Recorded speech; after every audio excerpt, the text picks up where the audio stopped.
여러분 안녕하십니까? 광주 MBC 뉴스투데이 시작합니다. 먼저 오늘의 주요 뉴스입니다.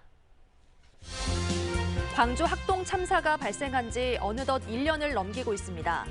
그 사이 화정동 아이파크 붕괴 사고로 노동자들이 또 목숨을 잃었지만 건설 현장에는 안전사고 위험이 여전히 도사리고 있습니다. 304명이 숨진 세월호 참사의 침몰 원인에 대한 조사가 8년 동안 계속된 가운데 사회적 참사 특별조사위원회가 선체 침몰이 외력 때문일 가능성이 낮다고 결론 내렸습니다. 시민들에게 10%의 혜택을 제공한 광주 상생카드 할인 제도가 국비 지원금 감소로 다음 주부터 잠정 중단됩니다. 위험한 사고나 재난 현장에서 충분히 활약할 수 있도록 소방관들이 실전과 같은 훈련을 반복하고 있습니다.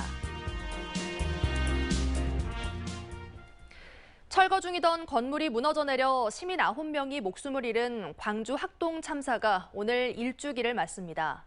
학동 참사는 공사 과정에서 주변 주민들이 여러 차례 민원을 제기했지만 묵살됐는데요. 때문에 예견된 인재라는 평가가 많습니다. 사고로부터 1년이 지난 지금 현장은 달라졌을까요? 임지은 기자가 다녀왔습니다. 지난해 6월 이곳에서 철거 중이던 건물이 무너져 버스를 덮쳤습니다. 붕괴 사고 뒤엔 민원 묵살이 있었는데요. 위험을 감지한 주민들의 목소리에 귀 기울이지 않으면서 참사를 막지 못했다는 지적이 나왔습니다. 1년이 지난 지금 현장은 어떻게 달라졌는지 직접 가보겠습니다. 광주 서구의 한 아파트 신축 공사 현장. 대규모 아파트 공사 현장과 옹벽 하나를 두고 맞닿아 있는 130여 세대 아파트 단지에는 2년째 공사 진동이 그대로 전달되고 있습니다. 아파트 계단에는 틈이 보이고 욕실 벽에도 균열이 생겼습니다. 전에 없던 균열이 공사로 생겼다고 주장하는 주민들은 서구청에도 수차례 민원을 냈지만 변화는 없었다고 말합니다. 발파가 굉장히 많습니다. 우기가 접어드는데 계속해서 토목공사가 이루어지고 있습니다.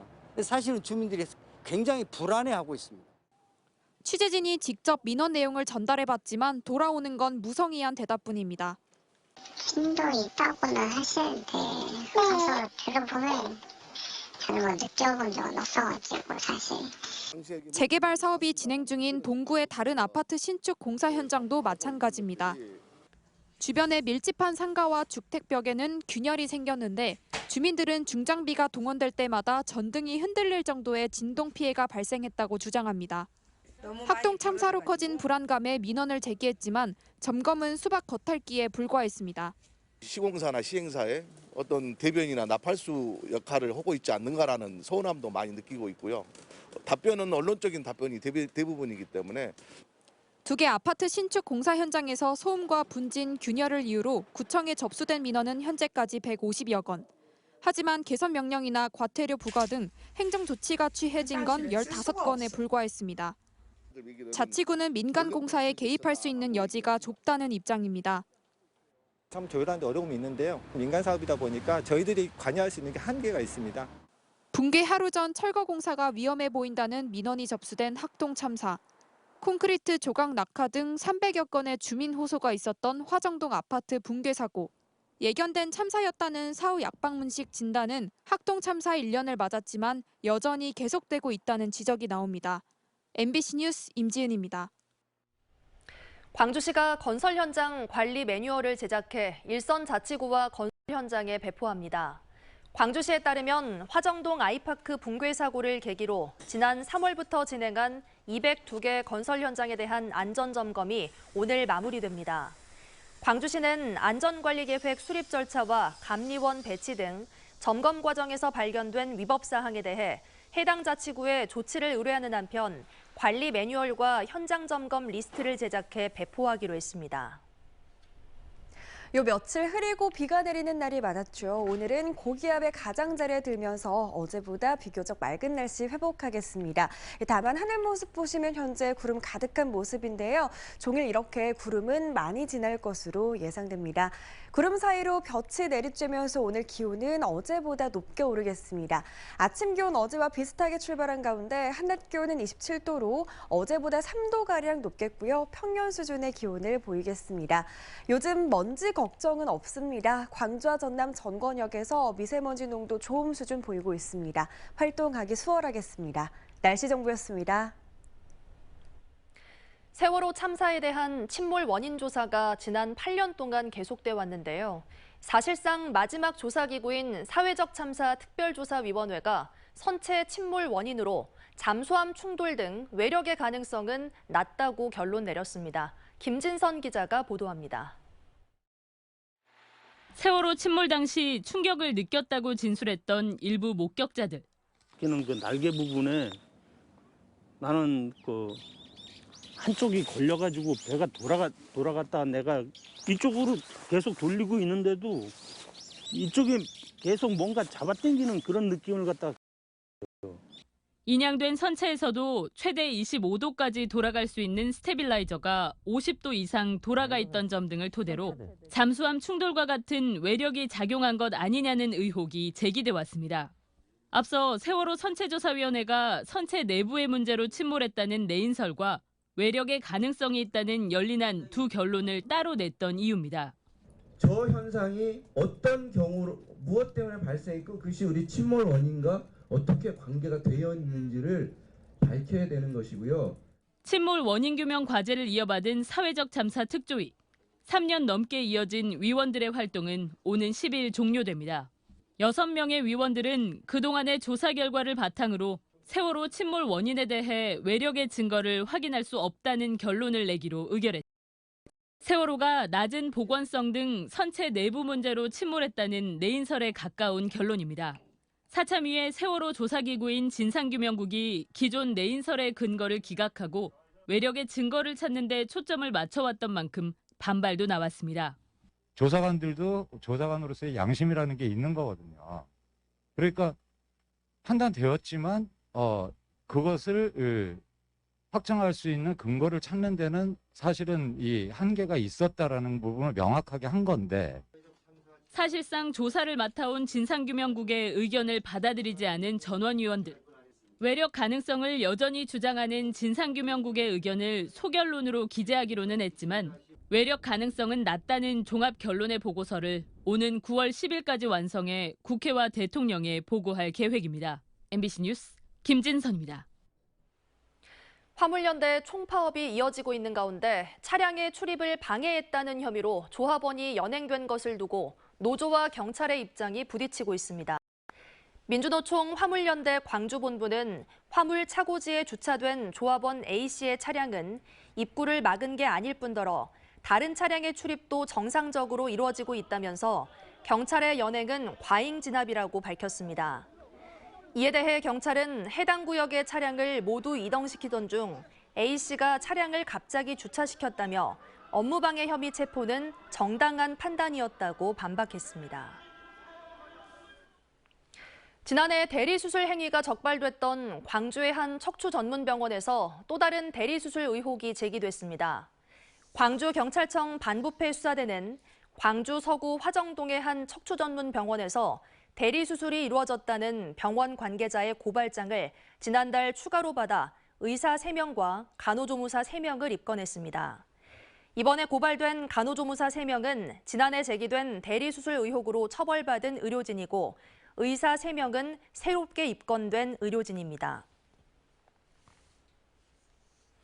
지리산 케이블카 설치 계획이 또다시 무산됐습니다. 환경부는 최근 구례군이 지난해 11월 산동면 온천관광단지에서 지리산 우번대까지 3.1km 구간에 설치하겠다고 신청한 케이블카 설치 계획을 반려했습니다.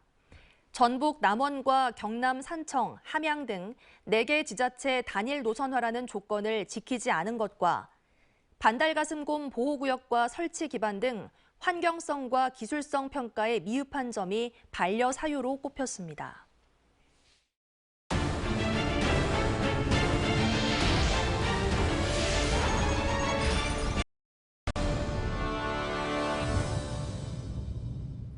지역경제 활성화를 위해 도입된 광주 상생카드 할인 제도가 당장 다음 주부터 중단됩니다. 국비 지원금이 줄었기 때문인데요. 혜택을 누렸던 시민들은 물론 소상공인에게도 적지 않은 어려움이 예상됩니다. 김영창 기자의 보도입니다. 광주의 한 중형마트. 식료품과 물건 등을 구입하려는 손님들이 계산대에 파란색 상생카드를 내밉니다. 지역경제 활성화를 위해 도입된 광주 상생카드는 이젠 시민들이 주로 애용하는 결제 수단으로 자리 잡았습니다. 그 10% 감액된다는 거, 또 지역에 도움이 된다는 거, 그거 두 가지죠. 상생카드는 소비액의 10%를 할인해주는 제도로 2019년 첫 도입됐습니다. 초기 발행은 18만여 건에서 4년 동안 20배 가까이 뛰었습니다. 발행액도 863억 원에서 지난해 1조 2,230억 원으로 껑충 뛰었습니다. 광주 시민 대다수가 이용하는 카드로 자리 잡았지만 올해 국비 지원금이 줄면서 상생카드 할인은 다음 주부터 일시 중단됩니다. 지난해와 비교해 광주 시민은 비슷한 규모지만 국비 지원이 절반에도 못 미치는 수준입니다. 작년 대비 국비가 많이 줄어들었습니다. 그에 따라서 할인 지원 예산이 축소가 됨에 따라 물가 폭등까지 겹쳐 소비 심리가 가뜩이나 위축되는 상황에서 소상공인들은 걱정이 더 큽니다. 상생카드가 예산 소진으로 이렇게 할인 제도가 떨어지면은 아무래도 우리 소상공인에게는 매출이 줄어드는 건 당연하지 않겠습니까? 광주시는 지난달 추경안에 따라 국비 1,000억 원 등을 반영해 오는 8월부터 상생카드 할인 제도를 재개할 방침입니다. MBC 뉴스 김영창입니다. 전남대학교가 개교 70주년을 맞아 기념식을 열었습니다. 전남대학교는 70주년 기념식에서 후광학술상 미래창조발전 분야 수상기관으로 선정된 네이버 등의 상을 수여했습니다. 2007년 제정된 후광학술상은 후광 김대중 전 대통령의 정신을 계승하자는 취지로 만들어졌고 민주, 인권, 평화의 실현에 기여한 연구자나 단체 등에 수여됩니다. 이정선 광주시 교육감 당선인이 미래교육특별위원회 위원장으로 송창영 한국재난안전기술원 이사장을 임명했습니다. 미래교육특위는 당선인 직속기구로 학교 안전과 AI 교육, 기후환경과 직업교육 분야 등에 대한 정책 자문을 맡습니다. 이 당선인은 각계 전문가들과 함께 4차 산업혁명 시대에 맞는 교육과정을 세밀하게 준비하겠다고 밝혔습니다. 위험한 사고나 재난 현장에서 활약하는 소방관들은 무엇보다 강인한 체력이 뒷받침돼야 합니다. 그래서 소방관들은 평소에도 실전과 똑같은 각종 훈련을 반복하고 있는데요. 그 현장에 양정은 기자가 다녀왔습니다. 지난 3일 새벽, 전남의 한 아파트에서 불이 났습니다. 아파트에서 추락한 부상자도 있었지만 위험을 뚫고 진화 작업에 나선 소방관들 덕분에 많은 주민들은 무사히 대피할 수 있었습니다. 이처럼 추락 위험이 있는 건물과 산 등에서 구조 작업을 원활하게 하기 위한 소방관들의 훈련이 실시됐습니다. 로프 인형! 로프 인형! 로프 당겨! 로프 당겨! 로프 당겨! 로프 당겨! 100kg이 넘는 마네킹과 로프 구조 장치를 건물 옥상에서 끌어올립니다. 골든타임인 15분 안에 구조 작업을 끝내야 합니다. 80kg의 긴 소방호스로 관역 2곳을 정확히 맞추는 소방관들. 현장에서 불이 더 번지지 않도록 신속하게 진화하기 위한 훈련입니다. 인명구조를 하는데 생명을 살릴 수 있다는 거에 항상 자부심을 갖고 저희가 해야 되는 일이라고 생각하면서 보람을 느끼면서 열심히 일하고 있습니다. 호스를 펴는다든지 관창을 결합하는데 그런데 우리 소방 기술을 연마하는데 큰 도움이 되고 있습니다. 소방관들은 재난이나 사고 현장에서 인명을 구조하기 위해 각종 훈련을 통해 현장 대응 능력을 키우고 있습니다. 신속한 대처도 중요하지만 무엇보다도 상황에 맞는 처치가 관건입니다. 지난해 전국적으로 발생한 화재 사고는 3만 6천여 건. 이 가운데 인명 피해는 2,100여 명이 발생했습니다. 소방관들은 재난 현장에서 소중한 인명을 한 명이라도 더 구하기 위해 오늘도 구슬땀을 흘리고 있습니다. MBC 뉴스 양정은입니다. 코로나19 장기화로 어려움을 겪은 특수 형태 근로종사자와 프리랜서에게 1인당 200만 원의 긴급 고용안정 지원금이 지급됩니다. 이번 6차 지원금은 보험 설계사 등 9개 직종을 제외했던 5차 신청과 달리 직종 제한이 없고 기존 수급자는 8일부터, 신규 신청자는 오는 23일부터 신청하면 심사를 거친 뒤 8월 말쯤 일괄 지급됩니다. 전라남도 교육청이 미래 수업과 AI 교육 활성화를 위해 모든 학교에 태블릿 PC를 보급합니다. 전남교육청은 태블릿 PC와 충전함 보급은 물론 각 학교마다 태블릿 활용과 모바일 관리 시스템 교육을 실시하고 섬 지역 학생을 대상으로 찾아가는 IT 교육을 진행할 계획입니다.